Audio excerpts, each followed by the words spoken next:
Mad Movie Mark with a Mad Movie Mark movie review. Thank you for joining me as I review the 2016 coming-of-age Irish comedy, The Young Offenders. I know, stupid, isn't it? Spastics. Hey, that's not fair. That's not fair at all. This is going to be a pretty good review. Now, The Young Offenders has a 100% fresh rating from the critics on Rotten Tomatoes and an 84% fresh rating from the audience. I am currently reviewing every movie that has a 100% fresh rating from the critics in chronological order. This movie stars Alex Murphy as Conor and Chris Walley as Jock. Now, I've been doing this Rotten Tomatoes list for about 2.5 years now, and I have not come across a lot of comedies, at least not a lot that I think are particularly funny. This movie, however, was pretty hilarious. There is one scene in particular towards the end of the movie that involves a nail gun, which I thought was so funny, like my side was hurting that I was laughing so hard at it. So in this movie, Conor works with his mom at a fishery. He is a little bit less wild than his best friend Jock. Now, him and Jock, they talk similar to each other. They have the same haircut. They're basically best friends and they do everything together. Except for one thing, Jock has a fake mask that he ordered online, which looks like, I think it's supposed to look like someone he knows, and he uses this mask to go around his neighborhood and steal bikes.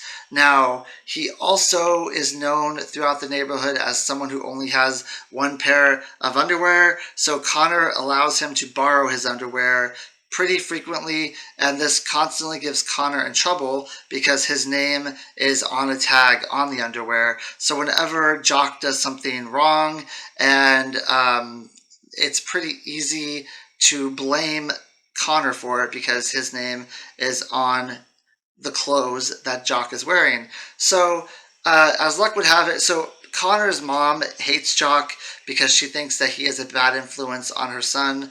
As luck would have it, Jock figures out that there is a boat in the bay that is quite a far away from them that has overturned, and with it 61 bales of cocaine have gone into the sea with it. Each one of these are worth $7 million. So the 61 of them worth $7 million each. Jock decides he wants to go and try to find one of these bales of cocaine so that he can be filthy rich, and he invites Conor to go with him. Now, Conor has promised his mom that he is going to fill in for her at work during one of her dental visits, but he decides that he's going to just skip that. He's going to leave her without telling her where he is or what he's doing, and he's just going to try to chase after this money with Jock, after this cocaine and after this money with Jock. Now, there's a police officer in the neighborhood who is hell-bent on capturing Jock because he's been stealing all these bicycles around town, and he wants to catch the guy who's been stealing these bicycles. So what he does is he plants a bicycle without a lock into this town and with a tracking device on it, and he waits for someone to come get it. He's hoping it would be Jock, who comes to steal the bike. So of course Jock steals the bike and he uses it to go on this trip with Conor to go find the drugs. Now the cop is on their heels the whole time because he has this tracking device on the bike. So the cop is chasing after them as they're trying to go find this cocaine. Now, there's going to be some spoilers here, so if you guys want to watch this movie, I would recommend not listening to this any further. But they end up getting to the body of water where this cocaine is supposed to be, only to learn that the day before, all the barrels of, or whatever they are, of cocaine were found and accounted for, so there is no more money to be had in this area.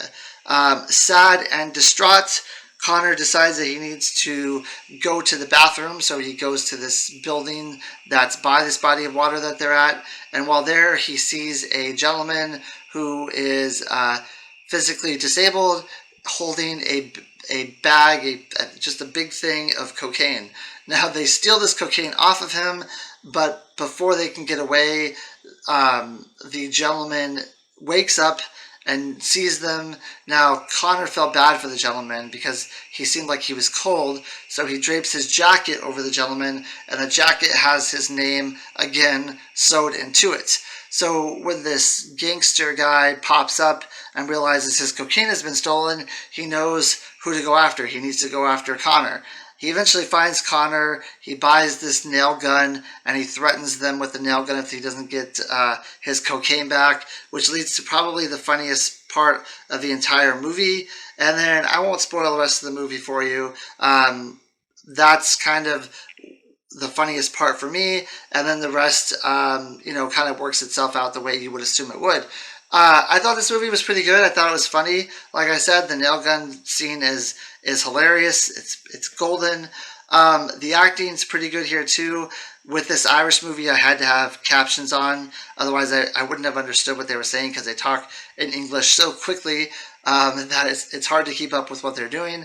But yeah, this movie's pretty good. I had some problems with the pacing of the movie. So the stuff for the cop is pretty funny. I don't believe that a cop would follow a kid stealing bikes for that long, but I guess really he has nothing else to do with this town. It's like a small town, and he's pretty much dedicated his life to this. Now, after they steal the money from the gangster and they get home, they end up in a tragic event.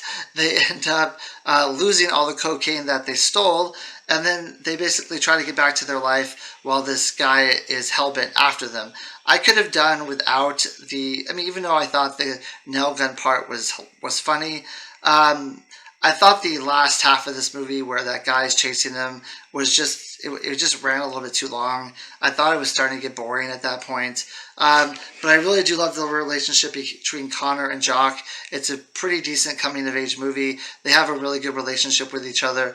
They play off each other really well. They're really funny when they're in scenes together.